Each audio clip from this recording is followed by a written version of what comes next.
guys, 15.2 is just out. As you would have seen, it's a repeat of last year's workout, which was a challenging one. It goes in an ascending ladder every 3 minutes. 10 overhead squats, 10 chest to bar pull-ups, 2 rounds, increasing to 12 and 12 for 2 rounds, increasing to 14 and 14, so on and so forth. We know that for you guys, the minimum weight is 43 and 29. If you don't have fractionals, then you're going to have to go to 45 and 30, okay? But you should be competitive, so you should make sure that you have all those little fractions. They will all make a difference. So how we're going to approach this workout, each workout will dictate how you approach it, where you want to get your heart rate to, so on and so forth. For me, this is a big one. Again, it's another one that mobility will pay dividends. Those who move better, have better flexibility, will be able to be more efficient, okay? You need to spend as much time as needed to get your ankles mobilized, okay? Make sure that they're really free. Good dorsiflexion there. Floss your hips, open up your hips, make sure that they're feeling really good, as that's going to play a huge factor in how upright you can get that torso, which will save the shoulders on the overheads. And of course, we want to open up those shoulders, okay? Plenty of dislocates, banded work, pull-throughs, all that sort of stuff. You need to be feeling very, very loose up top. After you've done your mobility work, spend as much time as needed on that. You're going to go on to some GPP work, just get the heart rate elevated, get nice and warm, get nice and loose, and before we hit the main piece, okay? So for the GPP, we're just going to do maybe, depending on how your hands are after last week, just around 5 to 10 pull-throughs. On the pull-throughs, these are going to carry over to our chest to bar pull-ups. I saw that most of you, I saw most of your videos, you moved like dog shit last week on the toes to bars. This workout is going to be very much favored towards those who move better, and that's going to carry them through. So we want to see you going through that pull through, focusing on that hollow rock position and keeping nice and strong to your midline. So 5 to 10 pull throughs, just 3 to 5 strict ring rows, just engaging all your upper back muscles. Then 5 to 10 push-ups, again just focusing on the shoulders.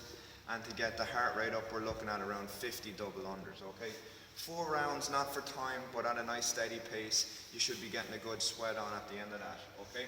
After we've done your GPP work, we're going to move on to a specific warm-up that's going to help you maximize this workout, okay? I want you to do no more than 5 rounds max. Again, it's not for time, but it's going to be progressive.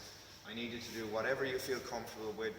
We don't want you to get fatigued. It's a fine balance between priming and fatiguing, okay? So we want to prime everything, not fatigue it. So we're going to do around 3 to 5 overhead squats, and I want you to bring your grip in as narrow as you feel comfortable. That's going to save the shoulders on those pull-ups, okay? A wider grip for those with poor mobility is really going to challenge that shoulders. If you can bring your hands in just a little bit more, somewhere as close to what you would jerk in, that's really going to save you an awful lot. So 3 to 5 overhead squats, progressively adding weight with each round, but going no heavier than say 80 and 50 kilos, or depending on yourself, going no heavier than around maybe 70% of your 1 rep max, okay? Just for around 3 to 5 reps. At the higher end, definitely no more than 3. In between each set of overhead squats, we're going to do around 3 to 5 just ordinary pull-ups, again carrying that hollow rock position, the pull-throughs through to those pull-ups. Then I want everybody to do 5 SOTS press, okay, just with an empty bar, sitting at the bottom of a squat. We're just going to do 5 strict presses, okay? Again, that's just going to make sure that your shoulders are super, super loose. And then finishing with around 3 to 5 chest to bar pull-ups, okay? Making sure you're familiarizing yourself with the standards, but focusing so much on that hollow position. Okay, so no more than 5 rounds. There's an awful lot of play around with there, so 3 to 5 reps a couple of times is coming up. So maybe 5 reps for the first few rounds, but backing it down to 3 as you get to around that 4th and 5th round. Once you get those 5 rounds done, I want you to take no more than 5 minutes rest, at least 3, so between 3 and 5 minutes rest, just to leave that heart rate come a little bit down, because it's going to start to accelerate up as this workout goes. It's not that we need to have your heart rate at 180 from 3, 2, 1, go, as we'll be able to progress through. So 3 to 5 minutes rest after your specific warm-up, get everything set up, and then it's 3, 2, 1, go. When you hit this workout, okay, you need to be so smart about this. So smart. The smarter you can be, I can guarantee you it's going to accumulate an awful lot more reps, okay? And just trust me on this. In the first round, okay, obviously depending on those who are, will be happy to get past one round, that's great, but we're talking about things in general here, okay? Squats throughout have to be done unbroken. These are your rest. Narrow shoulders, you're keeping the focus on your legs. It's not going to be that challenging, at least it shouldn't be that challenging. You cannot drop the bar, okay? With the overhead squats, or with the chest to bar pull-ups, with the 2 sets of 10s in the first round, I want you to do a set of 4 and 2 sets of 3. Okay, that's going to give you your 10 reps. But I need you to take at least 5 to 10 seconds rest between each of those sets, and I need you to aim for no more than a 2-minute round. If you're finishing inside 2 minutes, okay, you're going too fast. It's going to bite you in the ass sooner rather than later. The slower you can pace the first and second round, the better you're going to be for that third and fourth round, okay? So only a 2-minute round. I know you can't really go much slower than that, but I need you to really pace that first one. The second round from 3 minutes to 6, you're looking at, again, the squats unbroken. Chest to bars, we're hitting 12 reps, so we're going to do 4 sets of 3 reps, okay? We're going to do 3 reps, just nice and quick, come down, shake out the hands, and again, you're just going to hit that. Again, on this one, you're going to have to pace it quite slowly, but you're going to be coming in around the 2-minute 30, okay? Because we're adding in an extra set of those pull-ups. Moving on to 6 and 9, this is where most people are going to get caught out when we go to the 14s. Squats unbroken, but now I want you to hit 2 sets of 4 on the chest to bar pull-ups, and then 2 sets of 3, okay?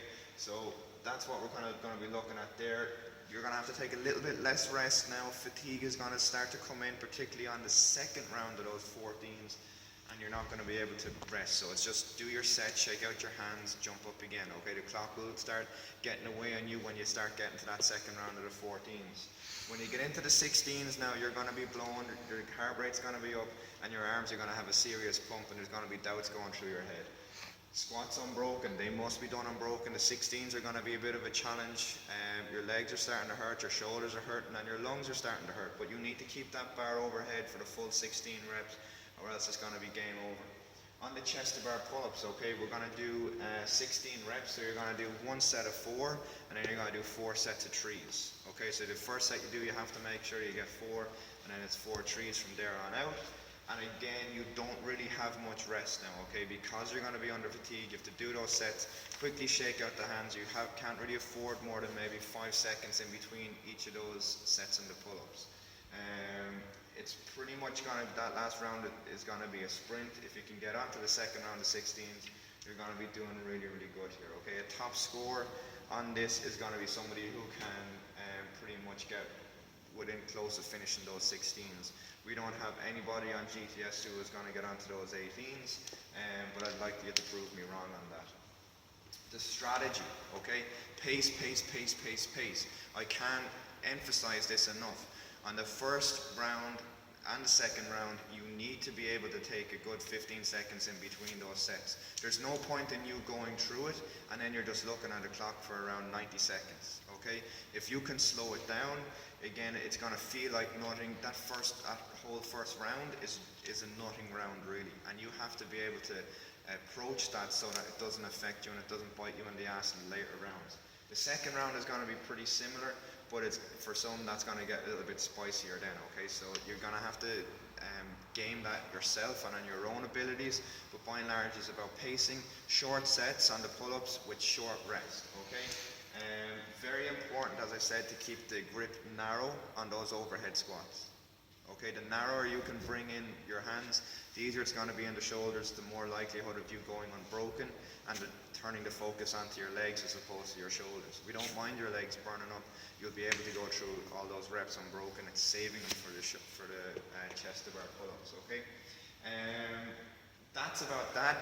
Because of the workout that it is, there's actually only going to be around 5 minutes where people are going to be working at a hard pace. You've had a rest day yesterday, you have a rest day tomorrow, or on Sunday, so I want you to do some extras. I'm going to be programming extras for everybody. What I want us to do is, after you've recovered from the first workout, this has got to be done as an absolute sprint, okay? you're going to go 21, 15, and 9 of push, press, and burpees. Okay, bar facing burpees, they're going to surely come up. So we want to practice them. Okay, 21, 15, 9 push, press, and burpees. I'm not prescribing a weight. I need you to do a weight that you can do unbroken and fast. Okay, second to that, immediately after, you're going to do 15, 12, 9. Power clean, push press, and toes to bars. 15, 12, 9, power clean, toes to bars. There is no rest. It's one workout. 21, 15, 9, push press burpees, immediately into 15, 12, 9 of power clean, push press, and toes to bars, okay? When you've done that, you're going to cool down. There's a second element I want you to do, okay? Set up a cone 20 meters away from you, okay? A shoe, I don't care what it is, measure out 20 meters. Have a clock. 20 minutes max, or 20 seconds max effort shuttle sprint, 20 meters out and back. Okay, you rest 40 seconds. We're going on the minute every minute for 10 minutes, and I need you to make sure that those 20 seconds you're going balls to the wall. After you've done that, we're going to do a cool down. I just need you to do a nice easy 2k row at around a 10 to a 15k pace. Okay, so nice easy row, just again flush out all that lactic, and you have a rest day on Sunday. You'll be ready for rain on Monday. Okay, good job guys, good luck.